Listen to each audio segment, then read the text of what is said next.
4-5 दिन के बाद शहद जम जाता है। अच्छा जी। जमना शहद का एक प्राकृतिक गुण है। लोगों में कई बार ये धारणा गलत है कि शहद जमता है या नकली है। मधुमक्खी में ब्रूड की कई बार दिक्कत आती है, ब्रूड सड़ जाता है। अगर आप बॉक्स की सही तरह सफाई नहीं रखते जी या उसका सही तरह मेंटेन नहीं है तो उसमें ब्रूड सड़ जाता है कई बार। नमस्कार दोस्तों, स्वागत है आपका फार्मिंग हेल्प चैनल में एक और नई वीडियो के साथ में। आज हम पहुंचे हैं एक एक फार्मर के पास। बी कीपर है जो अब जान लेते हैं सर से उसके बारे में पूरी इन्फॉर्मेशन। नमस्कार सर। नमस्कार जी, सभी को राम राम। फार्मिंग हेल्प की तरफ से इनका भी यहाँ पहुँचने में बहुत बहुत स्वागत है जी। बहुत बहुत धन्यवाद सर। सबसे पहले तो अपना नाम बता दीजिए। सर मेरा नाम सुरेश कुमार, गांव जंडली कलां, डिस्ट्रिक्ट फतेहाबाद, हरियाणा में अंतर्गत है। ठीक है सर। सर आप कब से ये बी कीपिंग का जो काम कर रहे हैं, कब से? ये मधुमक्खी पालन का सर हम तकरीबन आज से 20 साल पहले मेरे पिताजी ने स्टार्ट किया था और उसके बाद जैसे बड़े भाई हैं वो कर रहे हैं साथ में। मेरा क्या है कि अभी 2015 से मैं जॉब छोड़ के इसमें अभी करना शुरू किया। 2015 से 5 साल हो गए कंटिन्यूस में अभी संभालते हुए सारा कर रहे हैं इसमें। ठीक है जी। तो सर सबसे पहले ये बता दीजिए, यदि कोई और भाई इसको शुरू करना चाहता है तो शुरू से लेकर लास्ट तक आप इसकी प्रोसेस इस वीडियो में जरूर बताएं। मधुमक्खी पालन में कोई भी भाई अगर किसान भाई करना चाहे तो इसमें 15 से 20 बॉक्स से स्टार्टिंग इसकी कर सकता है। 20 बॉक्स में ऐसा है कि मधुमक्खी फार्मिंग जो स्टार्टिंग करने का टाइम है नवंबर से पहले मतलब कि जुलाई अगस्त जी 7वां 8वां महीना जो होता है वो बहुत ही अच्छा टाइम होता है मधुमक्खी पालन शुरू करने के लिए, क्योंकि उस टाइम एक तो मधुमक्खी का रेट ठीक होता है और एक उस टाइम पे बाजरे की खेती होगी जैसे पॉलिनेशन के लिए बहुत बढ़िया काम रहता है कि उसमें बक्से जैसे 20 बॉक्स से शुरू किया तो उसमें तकरीबन ये मान लो कि 2,500 से 3,000 रुपये के आसपास ही एक बॉक्स की कॉस्टिंग आती है। तो उसमें 60 से 70,000 रुपये ये हो गया, 10-20 हज़ार रुपये और माइग्रेशन का कुछ शहद निकालने की मशीन होती है छोटी वो लें। तो यूँ मान लो कि पूरे साल का उसका 6 महीने का बजट लाख रुपए का आप उसका खर्चा मान के चलो 20 बॉक्स का स्टार्टिंग में एक सेटअप शुरू करने के लिए। शुरुआत के लिए 1 लाख रुपए तो 1 लाख रुपए इन्वेस्ट करके तो इसमें एक बढ़िया बिजनेस साइड बाय साइड एक कोई भी किसान भाई कोई भी फार्मर अगर मान ले खेती भी अगर वो लीज पे ठेके पे ले रहा तो भी ये काम कर सकता है। ये ज़रूरी नहीं है कि खेती बाड़ी जिस पे मान ले कि ज़मीन है वही ये काम करेगा, बिना ज़मीन वाला भी ये भाई ये काम कर सकता है, क्योंकि इसको तो अलग अलग जगह शिफ्ट करना पड़ता है। मान ले आज सरसों पे है, राजस्थान में बेरी पे चले गए थे, उसके बाद आगे सफ़ेदे पे, फिर सिस्टम पे अलग अलग जगह माइग्रेट करना पड़ेगा आपको इस तरीके सीजन पे। तो मतलब जैसे आपने सबसे पहले 1 लाख रुपए इन्वेस्ट कर दिया तो आपको कुछ सब्सिडी मिली थी गवर्नमेंट की तरफ से? हाँ, गवर्नमेंट की तरफ से अगर आप इस पे अभी हॉर्टिकल्चर डिपार्टमेंट जो बागवानी विभाग है इस पे बहुत अच्छी सब्सिडी देने लग रहे हैं। 80% तक इस पे सब्सिडी का प्रावधान दे रहे हैं। जैसे मान लो आप 100 बॉक्स का उनमें सिस्टम है कि आपको 100 बॉक्स लेने पड़ेंगे, 50 सुपर होते हैं, उसमें 27,000 रुपये तो आपको एक भरने पड़ते हैं। सब्सिडी खाली सब्सिडी आपसे भरवाते हैं फार्मर शेयर। और उसके बाद 80,000 रुपये का प्रावधान वो मान लो कि 400 फ्रेम आपने दिखाने पड़ते हैं, 80,000 रुपये वो प्रोवाइड करवाते हैं। यूँ मान लो कि आपका बिजनेस शुरू हो जाता है, उसमें गवर्नमेंट की तरफ से आपको घर से कोई पैसा नहीं लगाना पड़ता। 15 से 20% खर्चा आता है। अच्छा जी। 70-80% गवर्नमेंट 70-80% गवर्नमेंट उस पर सब्सिडी दे रही है आज के टाइम में। हॉर्टिकल्चर बागवानी विभाग जो है ना, आप अपने डिस्ट्रिक्ट में डिस्ट्रिक्ट हॉर्टिकल्चर ऑफिसर से मिल सकते हो, ट्रेनिंग लेकर वहाँ ये काम शुरू कर सकते हो आप। सर यदि ट्रेनिंग लेनी है तो उन्हीं के पास कॉल करना होगा? हाँ, ट्रेनिंग लेनी है तो वहाँ भी कॉल कर सकते हो, हमारे से भी आप संपर्क कर सकते हो। जैसे और आपके एरिया में कोई और किसान भाई मधुमक्खी पालन कर रहा है तो आप उससे भी संपर्क कर सकते हो। कृषि विज्ञान केंद्र जैसे वो भी टाइम से टाइम आपको मधुमक्खी पालन की ट्रेनिंग देते हैं, तो उनसे भी आप संपर्क कर सकते हो। यदि किसी भाई को ट्रेनिंग लेनी हो तो आपके पास भी कॉल कर सकता है? हाँ, हमारे पास भी कॉल कर सकता है। जो आपने नंबर इसमें दिया हुआ है तो इस नंबर पर कॉल करके आप हमारे से जानकारी भी ले सकते हैं। उस एरिया में कदर और कोई बी कीपर भाई बैठे तो हम उनसे भी संपर्क करवा देते हैं कि भाई आप इससे आप यहाँ संपर्क कर लो तो इससे ट्रेनिंग वहाँ करवा देंगे। यदि कोई भाई आपके पास से ट्रेनिंग लेना चाहता तो लगभग कितने दिन में आप ट्रेनिंग करवा देते हैं? इसमें ऐसा सर, ट्रेनिंग अगर कोई भाई प्रॉपर जेन्युइन तरीके से काम करना चाहे तो इसके पूरे साल के सर्कल में घूमना पड़ता है। अच्छा जी। मान लीजिए नवंबर जुलाई अगस्त से शुरू होके अगले जुलाई अगस्त नवंबर तक दिसंबर तक पूरे साल के सर्कल में पूरे साल घूमेगा ना साथ में। मान लीजिए 20-30 बॉक्स अपना लेके काम शुरू कर ले, साथ में सर्कल में सारी साल घूमता रहे, साथ में माइग्रेट करे, उसमें पूरा एक्सपर्ट हो जाए फिर वो। अब 20-30 बॉक्स से जो आप अगर काम शुरू करोगे तो उसमें ये मान लो कि आपका कि 1000 रुपये कॉस्टिंग के हिसाब से 1000-1200 रुपये कॉस्टिंग आ जाती है एक बॉक्स की, खर्चे का सारे साल का। अच्छा जी। और उसमें 20 बॉक्स का यूँ मानो कि आप अंदाज़ा ये मानो कि पहले साल आपकी पूंजी पूरी हो जाएगी। हाँ जी। अगर आप 1 लाख रुपए खर्च करते हो, अच्छा जी। पहले सीजन में आपकी पूंजी पूरी हो जाएगी। मतलब सर यदि शहद की कॉस्ट लगा कर चले तो पर केजी के हिसाब से कितना पर केजी के हिसाब से कॉस्टिंग सब मिला के इसका ना एवरेज 40 किलो के हिसाब से शहद निकलता है। अच्छा तो जी। 20 बॉक्स का जितना भी शहद निकलेगा तो आपका 1-1.5 लाख रुपए का जो कॉस्टिंग है ना शुरू वाली साल में, हाँ जी, भी वो पूरी हो जाएगी पहले सीजन में। उसके बाद आपके 20 बॉक्स हैं, 20 बॉक्स से बढ़ के 10 बॉक्स और बढ़ जाएंगे। हाँ जी। 10 बॉक्स की कीमत मान लो कि आज 3000 रुपये के आसपास है, 10 या 30,000 रुपये एक्स्ट्रा वो हो जाएंगे जी। फिर आपका धीरे धीरे एक सेटअप तैयार हो जाएगा। अच्छा जब जी। आपके 100 बॉक्स जाएंगे फिर आपको एवरेज खर्चा और एवरेज आमदनी अच्छी निकलनी शुरू हो जाएगी। अच्छा जी। क्योंकि 20 बॉक्स पे तो माइग्रेट भी करना, गाड़ी करनी, उसमें खर्चे ज़्यादा हो जाएंगे। हाँ जी। हाँ जी। 80-90 बॉक्स जब होंगे एक फार्म तैयार होगा तो उसमें आपका खर्चे आमदनी ठीक सेट हो जाएगी। मतलब सर यदि कोई शुरू में लगाए तो 2 से 3 साल के अंदर अपना खर्चा आराम से प्रॉफिट अच्छा कमा सकता है। 2 साल के बाद अच्छा इसमें मतलब कि प्रॉफिट है। अच्छा माइग्रेट करना पड़ेगा, यूँ नहीं जी कि एक जगह रख के बैठ गए। अच्छा मतलब इसमें तो जहाँ फूलों की खेती है वहाँ जाना पड़ेगा। जैसे सरसों होगी, उसके बाद हिमाचल का एरिया हो गया, पहले राजस्थान का एरिया था। ज़्यादा से ज़्यादा आपको 2-2 महीने माइग्रेट करने पड़ते हैं जी अलग अलग जगह, जब इनकी ग्रोथ अच्छी होती है मक्खी की जी। और सर सबसे पहले यदि आपने शुरुआत की थी तो ट्रेनिंग कहाँ से ली थी? हमने सर शुरुआत में ट्रेनिंग हॉर्टिकल्चर डिपार्टमेंट से मेरे पिताजी ने ट्रेनिंग ली थी। आज से 20 साल पहले की बात है जी। उन्हें ही 5-7-10 बॉक्स से ही काम शुरू किया था। अच्छा जी। धीरे धीरे बढ़ाते रहे। आज हमारे पास 500-550 बी बॉक्स हैं। और आज हॉर्टिकल्चर की तरफ से मतलब कि हमारे यहाँ FPO भी बना हुआ है, फार्मर प्रोड्यूसर ऑर्गेनाइजेशन, जिसके अंदर 150 फार्मर हैं। और एवरेज उसमें ये मानो कि 60-70 बॉक्स के आसपास है, किसी पे 200 है, किसी पे 400 हैं। उसका FPO के अंदर 10 बोर्ड ऑफ डायरेक्टर हैं मेन जो हैं। अच्छा जी। उन पे 500 सभी पे बॉक्स हैं, जिसमें मैं भी उसमें एक बोर्ड ऑफ डायरेक्टर हूँ। अच्छा जी। तो उनका सभी का जो यहाँ शायद अपना आगे एफर्ड में भी हमारा टाइप हुआ है, बीटा में भी टाइप हुआ है, तो आगे उसका सप्लाई सभी फार्मर का करेंगे जी। यदि सर आप शहद की कॉस्ट लगा कर चले तो कितने रुपए से लेकर कितने रुपए तक आप शहद बेचते हैं? शहद की कॉस्टिंग देखो हमारे सर जो पैकिंग कर रहे हैं अपनी खुद की पैकिंग करके हम 350, 400, 450, 500 रुपये किलो, यहाँ तक कि 800 रुपये तक किलो के भी शहद होते हैं। जैसे अजवाइन का शहद है, 800 रुपये किलो तक हम सेल कर रहे हैं। इसमें क्या कच्चे पके का फ़र्क होता है, कितना कच्चा है, कितना पका हुआ है, कितना मॉइस्चर है इसके अंदर, ये मेन मैटर होता है जी शहद में। और सर यदि आपको ऐसे पूछा जाए कि साल में आप कितनी बार शहद कलेक्ट करते हैं? शहद इसके सीज़न इसका होता है सर, जैसे सरसों पे 3-4 राउंड हो गए, एक बेरी पे हो गया, अजवाइन का हो गया, मल्टीफ्लोरा एवरेज होती है एक बॉक्स से पूरे साल में, मतलब कि मिनिमम एवरेज जो है ना 40 किलो होती है। अच्छा जी। जो ये इटालियन बी मेलिफेरा है मक्खी होती है, हाँ जी, इसकी कम से कम 40 किलो और मैक्सिमम से मैक्सिमम कोस्ट की 60 किलो तक इसकी औसत जाती है जी। कौन सी वैरायटी बताई आपने?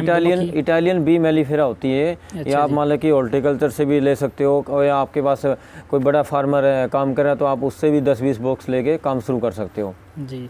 शुरू में आपने ये कितनी कॉस्ट पे खरीदी थी जी? हमारा तो सर बिल्कुल स्टार्टिंग में यही 300 रुपये फ्रेम के हिसाब से इसका होता है, 2,500 से 3,000 रुपये का बॉक्स होता है ये। हमने 10-15 बॉक्स से ही मतलब लाख रुपये के औसत में अपना काम शुरू किया था। आज हमारे पास की तकरीबन 500 से 600 बी कॉलोनी है। अच्छा जी। और भी सभी रिश्तेदार हैं, सभी इसमें जुड़े हुए हैं जी। और इसमें क्या किया हम एक पोलिनेशन में बहुत बढ़िया बेनिफिट है, क्योंकि इन्वायरमेंटल चीज़ है। पोलिनेशन से क्या है कि अपने एरिया में जहाँ जितनी भी सरसों आप देख रहे हो, यहाँ ये जहाँ भी बैठेगी मधुमक्खी, तो पोलिनेशन से इतना बेनिफिट होगा सरसों में, मतलब कि 2, 4, 5 मण जो होगी ना फालतू होगी, 1, 1.5, 2 क्विंटल तक की औसत। अच्छा जी। और सरसों के अंदर जो तेले की मात्रा होगी वो बहुत कम होगी। जहाँ मधुमक्खी बैठेगी, अच्छा जी, तेला खत्म हो जाएगा। मतलब क्योंकि मधुमक्खी की सहायता से मधुमक्खी जो पोलिनेशन पर परागण जो कर रही है उससे बहुत बेनिफिट होता है इन्वायरमेंट में, क्योंकि इनका प्रजनन में जो सरसों की प्रजनन क्षमता वो बढ़ेगी। बिल्कुल। कोई भी घास फूस है कुछ भी हो तो जैव विविधता इससे बढ़ती है मधुमक्खी के बैठने से जी। इसमें ये बहुत बढ़िया बेनिफिट होता है। और सर आपको करते काफ़ी समय हो चुका, काफ़ी एक्सपीरियंस होल्डर आप हैं, तो आपके एक्सपीरियंस के आधार पर आप हमें बताइए कि ये मधुमक्खी अन्य वैरायटी से अच्छी है या इनमें किस प्रकार की भिन्नता पाई जाती है? ये मधुमक्खी सारी वैरायटी में बहुत बढ़िया वैरायटी होती है जी। इटालियन बी मेलिफेरा का एक शांत स्वभाव की होती है। आप जैसे यहाँ देखोगे हाथ में भी इसको ले सकते हो, इतना मतलब कि लड़ने की वो नहीं इसमें दिक्कत रहती। एक इसका क्या है, ये अपने काम में बहुत ज़्यादा व्यस्त रहती है, काम बहुत अच्छी स्पीड में करती है और जैसे फास्ट पूरा काम करेगी। और इसकी शहद की लाने की क्षमता बहुत ज़्यादा होती है सभी। और जैसे इटालियन बी मेलिफेरा, इटालियन मक्खी है और अपनी डोरसेटा है, देसी मक्खी है, उनको थोड़ा सा कंट्रोल करना वो बड़े कड़वे स्वभाव की होती है, वो लड़ती बहुत ज़्यादा है। इनकी औसत और परपरागण की जो क्षमता है वो बड़ी फास्ट है और ये मैदानी क्षेत्र में बहुत अच्छा काम करती है। अच्छा जी। और इनको माइग्रेट करना, ले जाना, इधर उधर शिफ्ट करना तो ये बड़ा इजीली रहता है, क्योंकि इसके अंदर छत्ते लगते हैं जो पोर्टेबल ये होते हैं कि सीट जैसे तार लग के। हाँ जी। और ये मोम की सीट है। इनमें कोई केमिकल यूज़ नहीं होता, सारा देसी सिस्टम है। ये मोम है, मोम की जाली बनी होती है, ये बेस लग गया। ये आपको खरीदनी पड़ती है? ये जाली बनाती हैं जी कुछ फैक्ट्रियाँ, तो ये मोम देते हैं उनको, मोम अपने को वापस सीट दे देती हैं वो, और ये वापस इसे लगा के और ये फ्रेम मक्खी उसमें फ्रेम में डाल देंगे और सारा बुन के तैयार कर देगी। ये जो मोम की जो सीट आपने बताई है, इसकी पर सीट के हिसाब से कितनी कॉस्ट आती है? इसकी 21 रुपये कॉस्टिंग है जी। अपना यहाँ इंडिया का इजराइल का इंटीग्रेटेड सेंटर खुला हुआ कुरुक्षेत्र में। हाँ जी। तो वहाँ भी ये सीट तैयार की जाती है गवर्नमेंट की तरफ से, वहाँ सब्सिडी पे 12-13 रुपये की मिल रही है। ये रीयूजेबल होती है। जैसे ये छत्ता बन गया, ये तार जो है ना सपोर्ट के लिए होता है। अब पहले आप देसी माल देखते थे टूट जाते थे छत्ते बहुत ज़्यादा। हाँ जी, हाँ जी। अब ये क्या है कि यूज हो जाएगा, इसको ऊपर से अनकैपिंग करेंगे यहाँ तक, मतलब छत्ते के ऊपर छुरी के साथ और मशीन में घुमा के वापस फिर इस छत्ता यूज हो जाएगा उसी बॉक्स में जी। ये इनका सबसे बड़ा बेनिफिट है जी सर। और सर यदि कुछ आप किसके बारे में बताना चाहें? इसका तो ऐसा है जी, मधुमक्खी पालन मैं सब किसान भाइयों को यही कहना चाहता हूँ कि अगर आप मधुमक्खी पालन मालिक करना चाहते हैं या आपके आसपास कोई मधुमक्खी पालक आपके एरिया में, आपके खेत में रखना चाहता है, तो उसकी मधुमक्खी पालन आप रखवाइए। उससे आपको बहुत ज़्यादा बेनिफिट होगा। उसको ये मत समझिए कि मधुमक्खी अपना शहद चोर ले जाएगी या फूल में दिक्कत होगी, फसलों में दिक्कत होगी। कई बार भ्रांतियाँ हमको देखने को मिलती है कि लोग इससे कतराते हैं। हाँ, इन चीज़ों से घबराना नहीं चाहिए। राजस्थान के कुछ एरिए हैं जहाँ लोग ये कहते हैं कि जो हमारी तो फसल खा गई, बाजरा खा गई, तो इससे क्या है कि आपके एरिया में मधुमक्खी पालन आना कम हो जाते हैं उसमें, तो आपके एरिया में ही नुकसान होगा उस चीज़ का, कि पोलिनेशन नहीं होगा तो फसलें अच्छी नहीं होगी। जी जी। तो सबसे यही रिक्वेस्ट है, ज़्यादा से ज़्यादा मधुमक्खी पालक बैठे हो तो उनका साथ देना चाहिए, उनको ज़्यादा से ज़्यादा बुलाना चाहिए अपने एरिया में। जी। अब सर हमको दिखाने जा रहे हैं इस वीडियो के बीच में जो प्रोसेस है, जो मधुमक्खी की जो पॉलिनेशन के द्वारा और जो शहद तैयार किया जाता है उसकी जो प्रोसेस है, उसमें कैसे क्या क्या होता है उसमें आप देख सकते हैं। हाँ जी सर, बताइए इसके बारे में। देखो सर, ये मधुमक्खी का बॉक्स है सारा कंप्लीट। इसमें ऊपर छत्ते होते हैं, ये सुपर बी हाइव है। हाँ जी। और ये इसमें ऊपर सारों में सभी में अच्छे जो क्वालिटी का शहद है ऊपर बनेगा। और नीचे सारा ब्रूड चैम्बर होता है, इसमें रानी मक्खी है, वर्कर मक्खी होते हैं, ड्रोन होते हैं इसके अंदर जी, ये सारी तरह की। और ये आगे जो पोलन कलेक्टर होता है, पोलन भी कलेक्ट कर सकते हैं मधुमक्खी से। ये पोलन कलेक्टर अलग से लगाया जाता है? ये अलग से होता है। इसमें ना पोलन इकट्ठा हो रहा है, जैसे मधुमक्खी जो लेके आ रही है ना। हाँ जी सर। ये पोलन है। अच्छा, इसको प्रोटीन बोलते हैं जी। ये फूलों से जो पराग लेके आती है, ये बहुत ज़्यादा मतलब जो एक्स्ट्रा आने लग रहा है वो हम कलेक्ट कर लेते हैं। ये जो इसमें कलेक्ट किया गया, ये मधुमक्खियों के द्वारा लाया गया है? ये मधुमक्खी अपने ना पंजों में बोझ के लाती है जी। अच्छा, जैसे ये लेके आ रही है। जी जी जी। जैसे इसके ये, हाँ जी, ये यहाँ पे आप ये देखो, इस मक्खी के पोलन है जी, ये यहाँ पे आप शायद देख सकते हैं। और जब जिस टाइम पे यहाँ घुसेगी ना इसके अंदर, देखो हाँ जी, तो मक्खी तो अंदर चली जाएगी, पोलन जड़ जाएगा यहीं पे इसी में। तो ये पोलन सेल के लिए होता है, ये एक्स्ट्रा साइड बिजनेस होता है जी इनका। अच्छा जी, सेल के लिए होता है? हाँ, सेल के लिए आप इसमें निकाल सकते हैं जी। अब देखिए आगे की जो प्रोसेस है, ये सारा बॉक्स होता है। इसके अंदर बॉक्स के अंदर जी ये कितने फ्रेम होते हैं? इसमें 9 फ्रेम 10 फ्रेम का बॉक्स होता है जी कंप्लीट। ये जैसे सुपर हो गया। और जैसे ये बॉक्स है, अब ये इस तरह होता है जी सारा कंप्लीट जी। इसकी क्या प्राइस है पूरे बॉक्स की? इसी बॉक्स की मान लो आज के टाइम में 3,500-4,000 रुपये कॉस्टिंग अभी सीजन में होती है जी इसकी जी, विद फ्रेम। अब शहद जैसे हम निकालते हैं, जैसे अब ये शहद छत्ते निकाले हैं। हाँ जी। छत्ते निकालने के बाद एक मशीन में डालेंगे जी। और ये सामने आप देख सकते हैं, वैसे दिखाने के लिए ये शहद निकाल रहे हैं जी। एक बार आपको डेमो दिखा रहे हैं, क्योंकि जाली लगा के ही निकाला जाता है शहद जी। तो पूरा उससे इस पे जो मधुमक्खी छत्ता को उसका अनकैपिंग करके फिर इसमें घुमाया जाता है। इसमें क्या है, प्रेशर से शहद निकलेगा। वो जो हवा का प्रेशर बनेगा ना छत्ते में, छत्ते में जो शहद भरा हवा लगेगी तो उसमें बाहर निकल जाएगा। और ये डेमो के लिए यहाँ पे आपको दिखाया जा रहा है। ये छत्ता फिर वापिस अपना उसी बॉक्स में डल जाएगा जी जी। और ये पूरा अभी थोड़ा सा कच्चा है, अभी पूरा पका नहीं है शहद जी। वो पूरा बंद कर देगी ऊपर से, मक्खी पूरा सील्ड करेगी इसको जी। इसमें इसके मतलब ये जो ड्रम सिस्टम लगाया गया है इसके अंदर, ये सिर्फ आपको डेमो के लिए दिखाया गया है। इसमें कितने फ्रेम आ जाते हैं सर? इसमें 8-9 फ्रेम आते हैं जी। 8 फ्रेम की मक्खी होती है इससे मशीन, 9 फ्रेम की मशीन होती है। हाँ जी सर। ये बॉक्स जो अपनी मशीन है फार्म पे साथ ही रखनी पड़ती है जी। ये तकरीबन मतलब कि 4-5 हज़ार रुपये की ये मशीन आती है जी। तो अपना उसमें साथ रखना। इसके इनकी कोई ज़्यादा, एक छुरी होती है, कोई ज़्यादा इंस्ट्रूमेंट खरीदने की ज़रूरत नहीं पड़ती। एक जाली लगा के अपने छत्ते धुआं कर निकाला, अपने शहद निकालते रहो। और शहद निकलने के बाद किसान भाई या बी कीपर भाई को ये थोड़ा ध्यान रखना पड़ता है कि थोड़ा सा अच्छी क्वालिटी की मशीन हो, स्टील की होनी चाहिए। और उसके बाद शहद निकलने के बाद आप पीपे के अंदर कनस्तर में ना डालें। तो इसकी बजाय आप फूड ग्रेड जो बाल्टी हॉर्टिकल्चर डिपार्टमेंट प्रोवाइड करवा रहा है, फूड ग्रेड जो बाल्टी तो उसके अंदर ही शहद डालें, क्योंकि शहद की क्वालिटी उसमें ही मेंटेन रहती है। क्योंकि कनस्तर में इसको कुछ हानि होती है। कनस्तर में क्या होता है कि जी उसमें रिफाइंड, जैसे तेल के आगे पीपे रिफाइंड के आगे, तो उसमें शहद की क्वालिटी डाउन हो जाती है जी। और शहद का कलर जो होता है ना HMF वो बढ़ जाता है, वो फिर सैंपल में रिजेक्ट हो जाएगा आपका जी सर। और सर ये जो मधुमक्खियाँ आपने जो लगा रखी है, जो बॉक्स हैं, इनको सर्दी और गर्मी के हिसाब से इनकी मेंटेनेंस अलग से होती है या? हाँ देखो, गर्मी में क्या है सर, थोड़ा सा जहाँ छाँव का एरिया है, नहर के किनारे, वहाँ लेके जानी पड़ेगी गर्मी के अंदर। अच्छा। और गर्मी में जैसे इनको अभी बोरी डबल कर रखी है, सर्दी के अंदर बोरी डबल करनी पड़ेगी। गर्मी में थोड़ा सा इनके जैसे ढक्कन है ना, टेढ़े करने पड़ेंगे। गर्मी के सीजन में इनको ऐसे रखना पड़ेगा। अच्छा। इनकी ना हवा क्रॉस होती रहेगी साइड से जी, वो वेंटिलेशन के लिए वेंटिलेशन टाइप होगा। और यहाँ जाली होती है ऊपर, उस पर अखबार लगाने पड़ते हैं, अंदर अखबार डालना पड़ेगा सर्दी के अंदर। अभी फिलहाल पूरा बंद करना पड़ेगा सर्दी में इसको। अच्छा जी। और हम नीचे रखते हैं जी। अब बॉक्स को सर्दी के अंदर हमेशा नीचे रखो, नीचे रखा जाता है। कुछ बी कीपर भाई स्टैंड के ऊपर रखते हैं। हाँ जी। कि स्टैंड में क्या रखने से क्या होगा, नीचे से हवा क्रॉस होगी और टेम्परेचर मेंटेन नहीं होगा, डाउन आएगा। बॉक्स आप नीचे रखो और नीचे पॉलिथीन लगा दो कि दिमक ना लगे जी। गर्मी के अंदर आप स्टैंड के ऊपर रख दो, फिर उसमें सही रहेगा। और सर एक छोटी सी बात और बता दीजिए इसमें कि इसमें कुछ बीमारी वगैरह भी आ जाती है मधुमक्खियों में? बीमारी आती है जी मधुमक्खी में, ब्रूड की कई बार दिक्कत आती है, ब्रूड सड़ जाता है। अगर आप बॉक्स की सही तरह सफाई नहीं रखते जी, या उसका सही तरह मेंटेन नहीं है तो उसमें ब्रूड सड़ जाता है कई बार। और बरुआ माइट की भी दिक्कत आती है। ये सारी दिक्कतें आती हैं कि आपने बॉक्स के अंदर सफाई नहीं है अच्छी तरह जी। अगर पूरी सफाई रखेंगे, कहीं कमी रह जाती है। इसमें वैसे केमिकल कोई यूज़ नहीं होता, बॉक्स के अंदर अच्छा धुआं करेंगे, धुएं से साफ़ कर देंगे तो उसमें बीमारी सब मिट जाती है, कोई दिक्कत नहीं आती जी। और यहाँ ये जो ड्रम के नीचे कुछ इसको ऊंचाई पे रखा जाता है जी? हाँ, इसके अंदर ऊंचाई पे रखेंगे या नीचे गड्ढा खोद के उसमें अपने बाल्टी भरते रहेंगे। ये सिर्फ डेमो के लिए आपको यहाँ से दिखाया जा रहा है पूरी प्रोसेस, क्योंकि अभी तक इन कहानी जो कच्चा है वो करके नहीं दिखा सकते। कभी यदि मौका मिलता है तो किसी दूसरी वीडियो में ज़रूर दिखाएँगे वो भी। अब चलिए चलते हैं आगे की तरफ। इस साइड ये आप देख सकते हैं, इन्होंने ये जो फ्रेम अपने लगाए हैं, और भी दूसरी जगह पर भी इन्होंने अपने फ्रेम लगा रखे हैं। वहाँ पे इनके बड़े भाई साहब जो इनको संभालते हैं। ये इस साइड भी आप देख सकते हैं, और कुछ एक ये इस साइड भी रखे गए हैं। ये सरसों का एरिया भाई जी बता रहे हैं। सरसों के एरिया में काफ़ी अच्छे से पूरा काम कर रही है, कार्य अपना कर रही है मधुमक्खियाँ।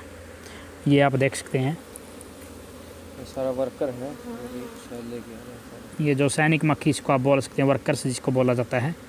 ये इस साइड शहद लेकर, ये जो परागकण लेकर आती हैं और इसमें जो शहद बनने की प्रक्रिया शुरू होती है।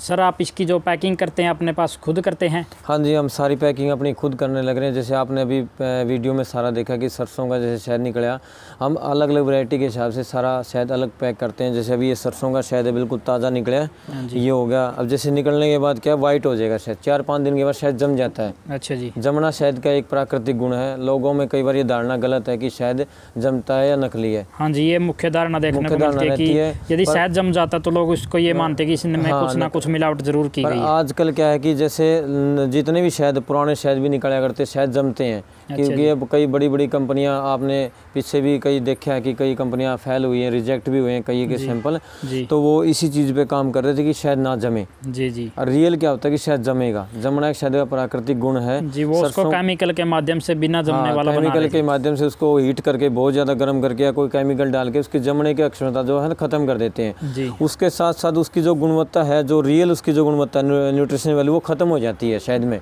जी। और जमे हुए शहद में बहुत ज़्यादा गुणवत्ता और बहुत ज़्यादा क्वालिटी होती है। बाहर विदेशों में जमे हुआ ही शहद बिकता है, जिसको करी मनी बोलते हैं। जी। यदि सर आपसे कोई अपना शहद खरीदना चाहे या आपके पास आना चाहे तो अपना एड्रेस और अपना मोबाइल नंबर ज़रूर बता दीजिए। सर हम अपना कोरियर से भी ऑल ऑफ पूरे भारत में सारी वैरायटी सरसों का शहद, जैसे वाइट है, बेरी का शहद है, तो हम भेजने लग रहे हैं, कोरियर से भेजते हैं। कोरियर में 4 से 5 दिन में मिल जाता है। हमारा फ़ोन नंबर है 98 131 37 500 9813137500। सुरेश कुमार नाम है अपना, गांव जांडले कलां, डिस्ट्रिक्ट फतेहाबाद, हरियाणा। एकता हनी फार्म के नाम से हमारा फार्म है यहाँ पे। जी, ये आपने इसमें इनका मोबाइल नंबर और एड्रेस देख ही लिया, सुन ही लिया होगा, लेकिन इसके लिए हम पूरी पैकिंग की जो प्रोसेस है उसके लिए एक स्पेशल वीडियो बनाएंगे, वो आप अगली वीडियो में ज़रूर देख सकते हैं। Thanks for watching, have a nice day friends.